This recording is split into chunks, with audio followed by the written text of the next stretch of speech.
Hi, everyone. Thanks for joining us today. I'm Pat Jones, Executive Director and CEO of IBTTA.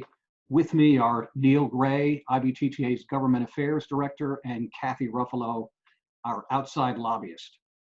The purpose of today's briefing is to give you a high-level overview of the Invest in America Act, which the House Transportation and Infrastructure Committee released yesterday and which is to be formally introduced in the House today. The bill is 864 pages long, so we haven't been able to parse every provision that affects our industry. But Neil and Cathy are pretty fast and smart and know where to look for the most important provisions. I'm going to talk about some of the most significant provisions that affect tolling. Neil will talk in more detail about specific provisions of the bill that affect the industry. And then Cathy will talk about what happens next with the bill in the context of the congressional calendar and the current political climate.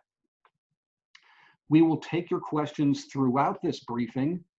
Please use the chat function on your screen. You can ask questions at any time and we will get to them at some point during this briefing. Just as a little background, last July, the US Senate passed its version of a bipartisan surface transportation bill. There was nothing remarkable about that bill from a tolling perspective because it didn't make any significant changes with respect to tolling programs. The House bill is a different story. It's important to note that the tolling industry doesn't participate in the federal program in the same way as state DOTs and transit systems. With rare exceptions, toll agencies and operators receive no money from the federal government through surface transportation legislation.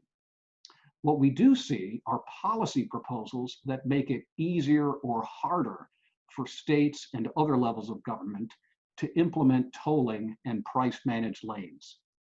As I will note in a moment, over the last several reauthorizations, there is one provision in this bill that goes against the path Congress has taken over the last several authorizations to lower barriers to tolling.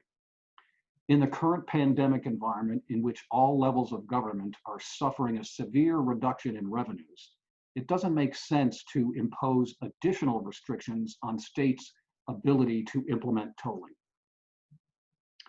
The first big change in the House bill sunsets the Value Pricing Pilot Program, or VPPP. This is a big disappointment and we will fight the sunset provision. The purpose of VPPP is to demonstrate whether and to what extent roadway congestion may decrease through the application of demand-based pricing strategies. Seeking to measure the impact of such policies on driver behavior, traffic volumes, transit ridership, air quality, and availability of funds for transportation programs, the original program included discretionary grant funding for demonstration projects. The program awarded about $65 million in discretionary grant funds between 2008 and 2012, after which no additional discretionary grant funds were authorized. However, since 2012, the US Department of Transportation has retained the ability to grant states authority to enter into cooperative agreements for projects that require tolling authority under this program. FHWA continues to regard congestion pricing as a critical congestion management tool. FHWA anticipates that in the future, connections between multiple demand-based pricing approaches will enhance the effectiveness of comprehensive and coordinated regional programs.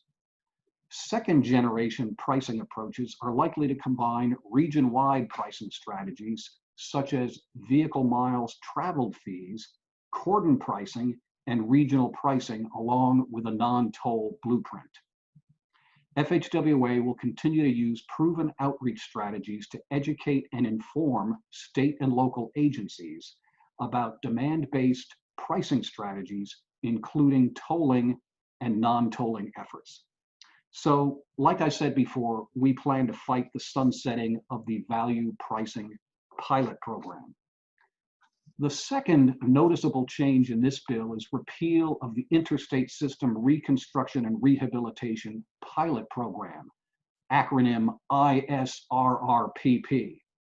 That program allows 3 states to toll their interstate highways under a cumbersome set of requirements that no state has ever been able to complete. The ISRRPP first appeared in the Transportation Equity Act for the 21st Century, also known as T21, which was enacted on June 9th, 1998, 22 years ago. Since no state has been able to get the horse out of the barn in the last 22 years, it probably doesn't make sense to keep that program. Plus, the program has been such a whipping boy for anti-tolling forces ever since it became law. There are much more straightforward ways for states to implement tolling on interstate highways. The ISRRPP is not one of them. A positive provision of note relates to interoperability. In the section on tolling, it says all toll facilities on federal aid highways shall provide for the regional interoperability of electronic toll collection, including through technologies or best practices. This provision is a clear acknowledgement of what our industry has already accomplished over the last 10 years. That completes my summary of the big policy changes we found in the bill so far. It's worth noting that while we had concerns about potential efforts to scale back tolling and toll rates, we haven't seen anything like that yet in the House package. We've even seen evidence that Congress has accepted our messaging work on interoperability, as I said earlier. Now I'm going to turn it over to Neil Gray to drill down into other finer provisions of the bill. Neil? And be sure to take yourself off mute. Right. Well, thanks for that lead-in. So hi, folks. Just start off by saying the entire bill itself is accessible, and we're happy to share links. The T&I committee has a fact sheet, has an 860-odd page bill, a multi-page section by section, and all of that stuff's out there available. And I think Pat shared via the original invite a 2-page sort of shorthand summary that I boiled down yesterday. So we actually got access to this language about 10 o'clock yesterday morning. And so that I have skimmed the entire package.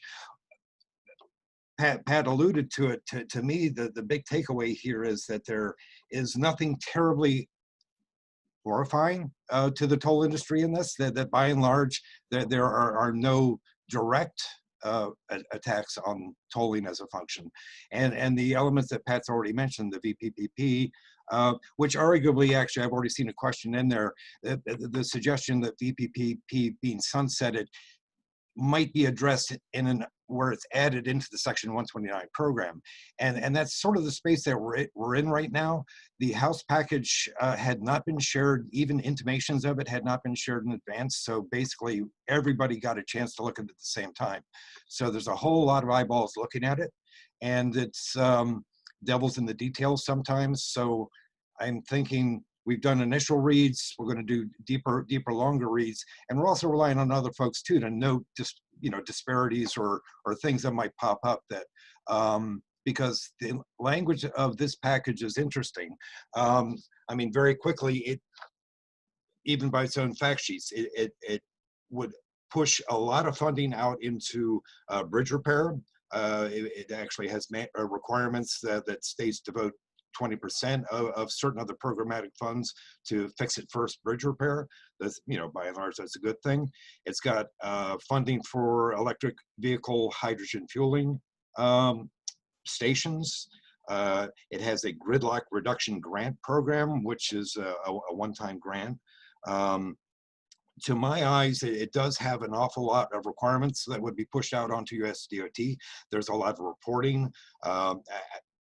A section of it reminded me of our efforts to develop Toll Miner, that it basically puts a burden on USDOT to have timely and rather deeply situated data relative to where project approval is, where spending is, and pretty much across the board there's a strong reporting demand on USDOT. In addition, in the tolling section, there is a specific section, section 1110. The only time the word tolling shows up in the entire 860 pages is in those 7 pages or so of that section. And Pat's already covered the ISRRPP. Yes, historically we have supported that, but it is a whipping boy. It's a reoccurring. How many years does it take to demonstrate that nobody wants to use a thing? And so even though we spent time and effort to improve it, and if we could keep it going, I'm sure it's not a burning issue at the end of the day. But if people want to chime in on that, please feel free to yell at me. 2 of the other elements worth mentioning is it would reestablish the requirement that FHWA enter into toll agreements with a toll operator. Right? Historically, that was a fairly common thing. The agreement between the toll entity and USDOT Federal Highways allowed them entree and a certain voice in toll setting and certain other things. It was more of a consultancy, and it sort of kind of drifted away. There was a time back in the 70s and the 80s where the feds got involved, and we're having a discussion with toll operators like, you've defeased your bonds, weren't you supposed to drop your tolls? So there's a potential there that might be of some slight concern. It opens the door for additional federal oversight, basically, in a toll operation. Not fatal by any means, but it is a return to, we've been getting more flexible and more streamlined for a number of years. This would effectively be harkening back to earlier times. And just the use of the term in the package of guardrails on tolls, right? This is, in my experience, each major highway bill oftentimes has its own unique euphemism that shows up in it. We used to have demonstration projects, as a euphemism.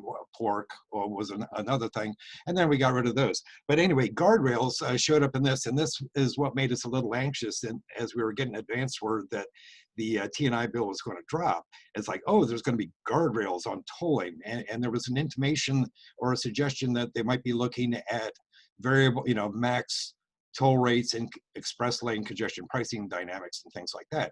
And so we were a little anxious and particularly anxious to read through it to see if there was any effort, and we are not seeing that. I see no evidence of it, and if anyone stumbles into something, please point it out to me. So in a sense, that's a win. The fact that we understand there's concerns, and we've heard about these over the course of years. Frankly, in the DC area, the express lanes in Virginia are frequently used in House hearings as a backdrop, because they, peak toll was $48 today. And between VDOT and Transurban, who operates down there, and ourselves having to explain that to reporters and members of Congress and their staffs, it's like no small portions of the public are ever paying a toll rate like that. But it does capture the attention of members of Congress. So periodically there are efforts and comments about somebody should try to control that. And the fact that we're not seeing it, we can take as a good thing. The absence of a bad is a good thing. So beyond that, other elements, there's significant additional funding that would go to transit and transit capital. There's ridership programs. It does speak to two different layers of VMT pilot programs, basically a continuation of state level pilots with a focus on not reinventing prior work, and not giving it to entities that have already done it more than once. So there is language in there that it's suggesting these efforts should keep going, but please discover new things. It does talk about a national pilot then too, and that is, to me, I still don't have a good feel for the mechanics of how it would be handled. It does start to talk about how it notes that a Department of Treasury would be involved, because there is work placed on Treasury to arrive at what would a toll rate be, or a VMT rate, or a RUC, or however we end up characterizing it. And there is a freestanding section on TIFIA, which is a little bit weedy, and I'm sure those of you that are familiar with TIFIA could look at it and say this is good or bad. By and large, to me, it seems to be somewhat mechanical. I don't think it's awesomely great or bad. There, in the verbiage in the bill, there's clear emphasis to try to increase DOT's throughput on processing TIFIA applications. There's hard deadlines established for giving notice of where an applicant is and whether or not they actually do get approval. Just to round out on that, the House T&I package is somewhat openly a Democrat produced product, produced by the majority without much consultation, if any, from the minority, the Republicans on the committees. So the minority on the House T&I put out an email yesterday reminding folks of the fact that they had expressed 6 core principles. They don't have a countervailing package to share. But they put out 6 points, sustaining the Highway Trust Fund, innovative developments in technology, streamlining project delivery, which is a classic, significant Republican aim for a number of years now, addressing rural infrastructure needs, prioritizing core programs, and ensuring state flexibility. So those are all very broad-based bullets, and that sort of gets us into the space of, okay, here's the House leadership package, and they do aspire to turn this around fairly quickly. This gets into Cathy's details, but they aspire to have a markup on the 17th of this month and would hope to bring it to the floor by, I think, July 1st. The Senate EPW, Environment Public Works Committee, approved their package last July, and there, I did have a typo in a 2-page fact sheet that was shared out. That is, in fact, a 5-year bill. It does have some environmental elements in it, very little, if nothing. In fact, my recollection is I don't even think the word toll is in the Senate package. And so that is out there as a thing. I wouldn't expect them to reintroduce anything new. That has been live since they approved it. And both the House and Senate packages at this point do not have financing associated with them. They both have significant increases in funding being proposed. And that does in fact fall in the purview of different committees, Ways and Means in the House.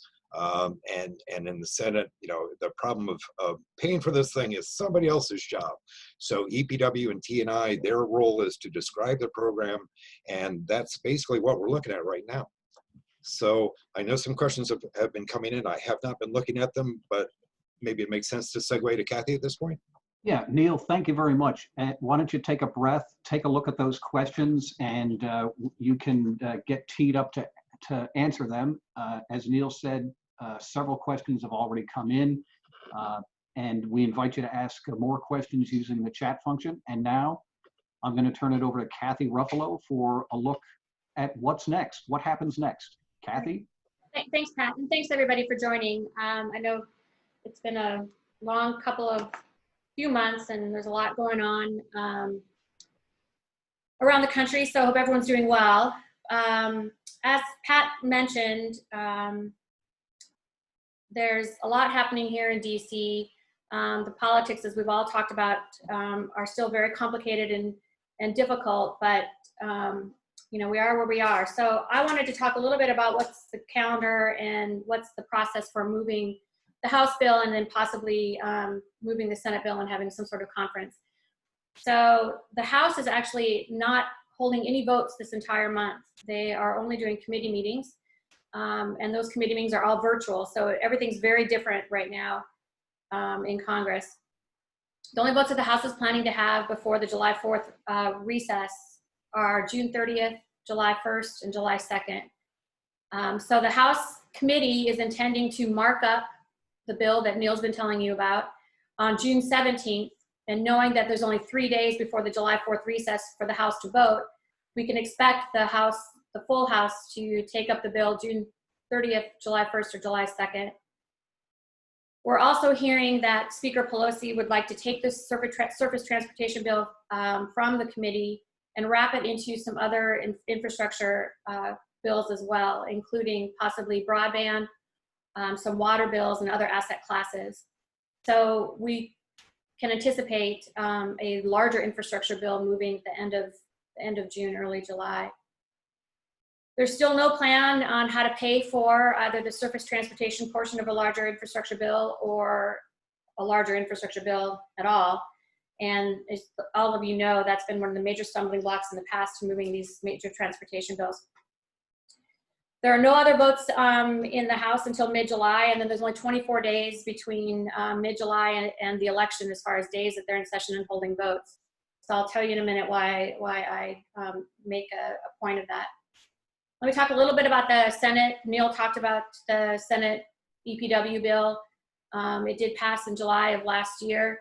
It is pending on the Senate calendar. Majority Leader McConnell has put transportation on his list of possible items for the July timeframe. But just as in the House, with no way to pay for the surface transportation bill, it's possible that the Senate will not take up the bill on the Senate floor this summer. There are several competing items that will compete for the calendar time, and that's why I was telling you about the number of days that folks will be in session. We still expect to see some sort of further emergency relief package for COVID-19 and possibly an economic recovery package. I can't tell you what it's going to look like, how big it would be. We saw the House pass their HEROES Act $3 trillion package a couple of weeks ago. The Senate has not responded to that, but we can expect to see something further on COVID-19. We also have the National Defense Authorization Bill, which is a must-pass bill that both the House and the Senate will try to take up. And then we have the 12 appropriations bills. We have the regular things that Congress is supposed to be doing prior to the end of the fiscal year on September 30th. There's been no action at all in either the House and Senate on any of those 12 bills. So that will also take up precious time on the floor. There are also some other items that are going to expire on September 30th that Congress is going to have to deal with, like the surveillance program, the FISA court surveillance bill. Flood insurance is expiring. There are some Veterans Affairs programs that are expiring. So lots of competing interests for very limited time on the floor. But having said all that, you know, it's always possible that something will happen and both the House and Senate can pass their bills and we can find ourselves in a conference. I think that's a tough challenge right now to see that happening before September 30th when the FAST Act expires. So I think it would be prudent for everyone to expect an extension of some period of time. Obviously the bills are very different. Neil's done a very good job of telling you about some of the provisions in both the Senate and House bills, and each chamber is taking a different approach to the surface transportation programs, and that's not unusual. It's been my experience that it will not be the policy differences that will keep the House and Senate from coming to a final bill. It will be how to pay for it. And as I said, there have been no public plans released by the leadership, either the House and Senate or even from the White House, on how to pay for all of this. So that is the biggest stumbling block and probably the thing that will delay either the House and Senate getting to a conference or completing a conference. So Pat, I'll end there. That's kind of where we are. I know we're getting some questions. So let's just jump to those. Cathy, thank you so much. And again, thanks to everybody for joining us, and keep the questions coming in. Neil, you've had a chance to look at some of the questions and maybe consolidate your response. So if you take yourself off mute, please feel free to give us some responses. Okie dokie. Yeah, no, thanks for that. And thanks, Cathy. Sorry for, well, thank you for cleaning up the mess I made. So, some of the questions coming in, very valid questions and similar questions we had too. If the VPPP is being sunsetted, is it being picked up or enabled in other elements of it? And frankly, we are trying to explore what was the intent of the committee, right? Because this becomes part of the question. Why was it being eliminated? And there may be, you know, a broad-based desire for it, or maybe it's something locally based that a certain member has a certain issue with it. So we are still trying to suss out, and so some of the folks have suggested that it might, you know, value pricing elements could be rolled over into the Section 129, which is our early understanding of what the committee's intent was. But whether that eliminates, what it takes away from the states that were holding slots at this point, does it create an impediment? Is it simply a bureaucratic issue? Raising the pain effort of engaging with it. Those are things that have to be understood, right? Because it's going to be a process-based thing. You might be subjected to a deeper NEPA or other environmental issues because you're going through the Section 129 process as opposed to under the broad brush of the VPPP program. Neil, can I jump in on that for a second? Please, yeah. Yeah, so I saw that there was a number of questions about page 113 of the bill, which is the congestion, does have some congestion pricing language. It's really important to understand that the value pricing pilot program is very flexible. And there aren't a whole lot of barriers to either tolling on the interstate or undertaking the congestion pricing program. The way the House has drafted their bill, all of the congestion pricing projects will now have to fall under all of those requirements that you see, not just on page 113, but you got to go backwards. You got to go to page 110, 111, 112. And all of the different public input process pieces that Neil talked about. So it makes it more complicated to have a congestion pricing program and project than you would have had if you'd had one of the slots under VPPP. So yes, there is congestion pricing language on page 113, but just understand that it is now wrapped up in all of the requirements that you see under the new 129 language. It's just more complicated.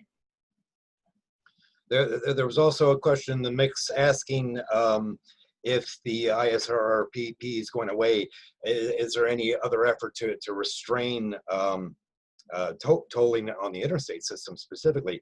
The bill itself restates the existing language and makes the distinctions between national highway system and interstate roads relative to, you can add a greenfield tolled lane to an interstate with the provisos that the existing number of free lanes remains the same.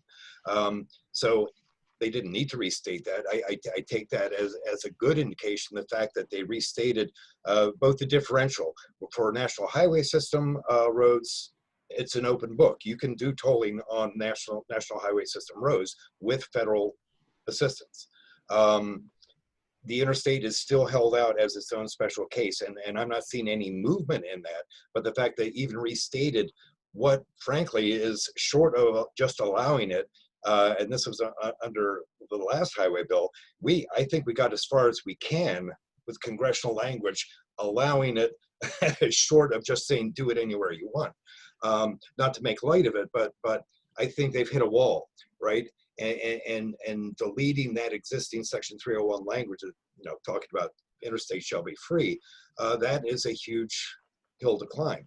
And so anyway, that was just trying to get to that one other question. There was one other one that struck me. Oh, sorry, Neil, if I just say one more thing about the intent of the changes to 129 and sunsetting the value pricing pilot program and rolling everything into 129.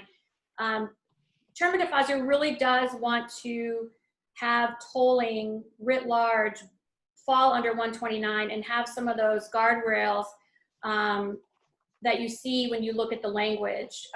He really feels that the value pricing pilot program is a bit too flexible and wants to make sure that these kinds of projects have all of the analysis and impact analysis that you see in the language. So again, it just makes it a little more difficult to undertake these kinds of projects. Just to jump on another question too, thank you, Ed. Could current economic downturn put pressure on Congress to pass a reauthorization bill to support infrastructure investment to aid recovery? Just to note that we have been talking to Congress for the past 3 months more in the space of the COVID relief and the environment of having seen transit get assistance and various other entities. We have been working on that side And we're told repeatedly going through that process that this was a relief effort. It was very much in the how do you get assistance into the hands of warm bodies? How do you keep bodies on the job? People were not being made whole. We're still in that space, and we're still working that. And Cathy mentioned that already. There's anticipation of probably a further COVID relief bill. Maybe we have legs in that. We always knew in a normal, quote, normal year, this is where we would be with reauthorization anyway. It would have been late in the game.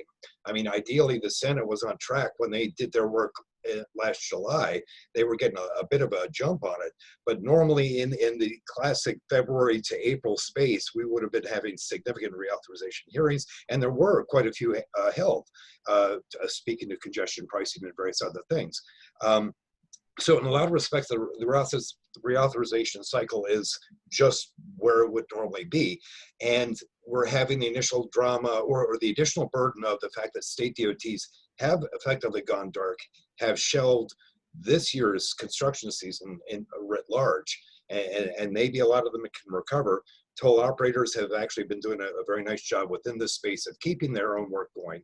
And we've used that as when we're talking about relief. You know, why are toll agencies significant? Well, they're doing important work right now. And so certainly all these things coming together, there is a desire for recovery. We haven't satisfied relief, but there is clearly recovery.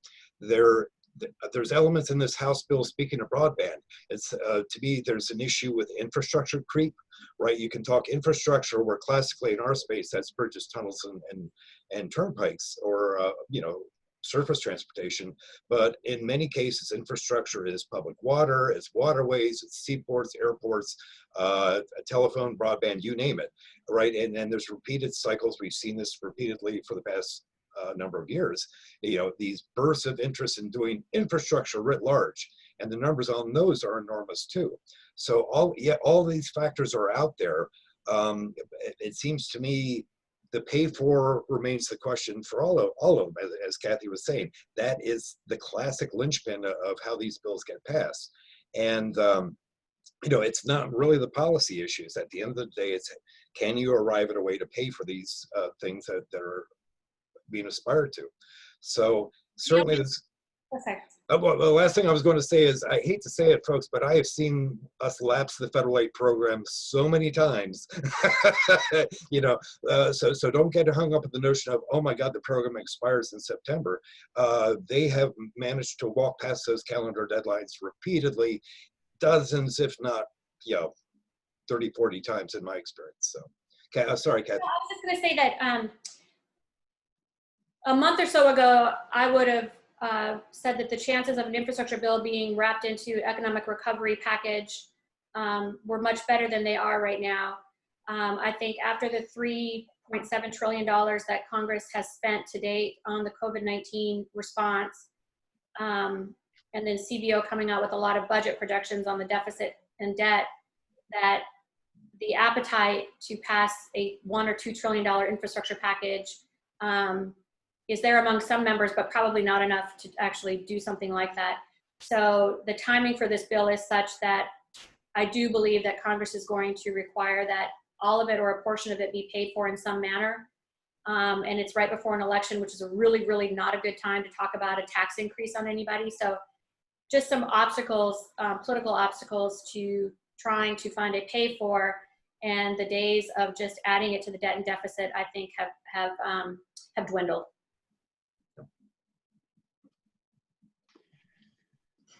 Cathy, Neil, thank you very much for that analysis and look into the future and setting the context for things.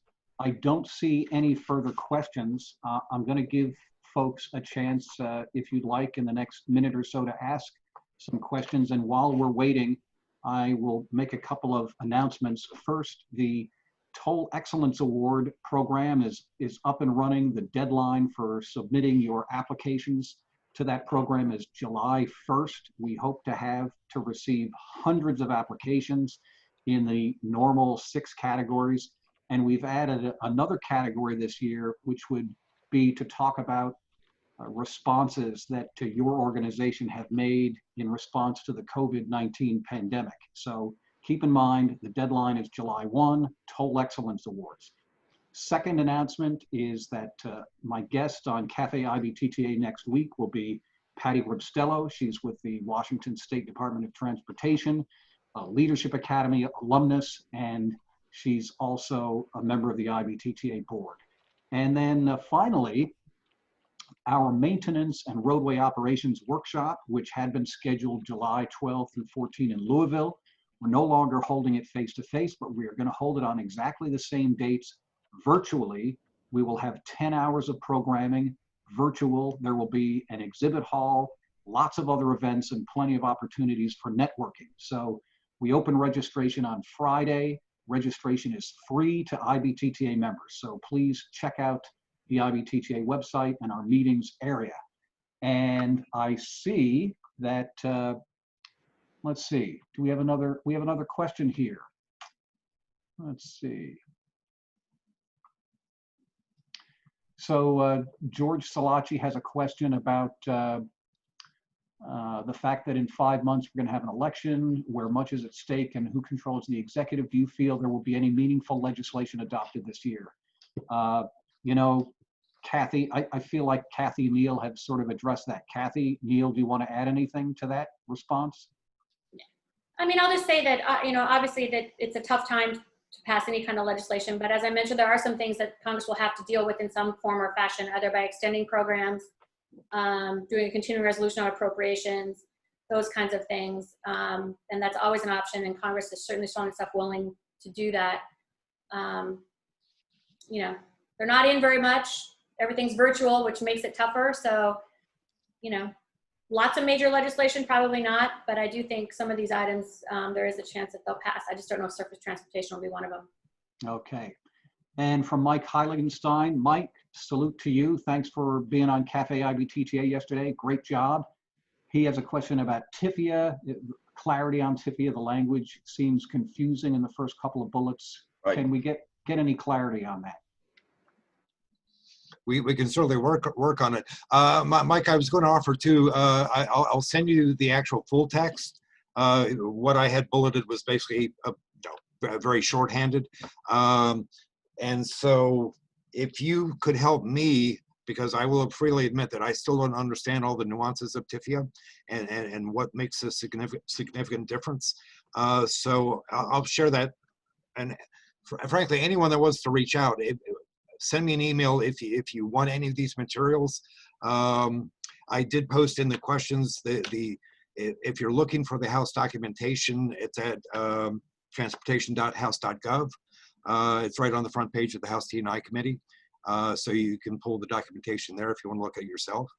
And yeah. In response to the question on where to get the 2-page summary, we're going to post that on the IBTTA website, along with a link to the bill. And Neil, you also have a much longer summary that drills deeper, and we can post that to the website as well. Yeah, yeah.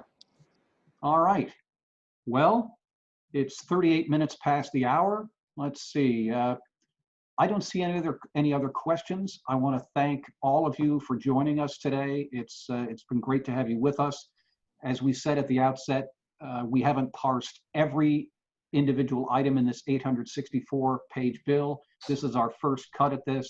We wanted to get out quickly to provide us any intelligence that we have. We're going to continue to look at the bill and look at all the nuances. Please, we encourage you to look at the IBTTA website. We have a lot of virtual programming coming up. This is our effort to serve you during these unusual times of the pandemic. And a final message is to say, stay safe and well. Please continue to use your social distancing skills and masks in appropriate situations. We know there's also a lot of protests and demonstrations happening all around the country. Please exercise safety and caution wherever you may be. Please stay well.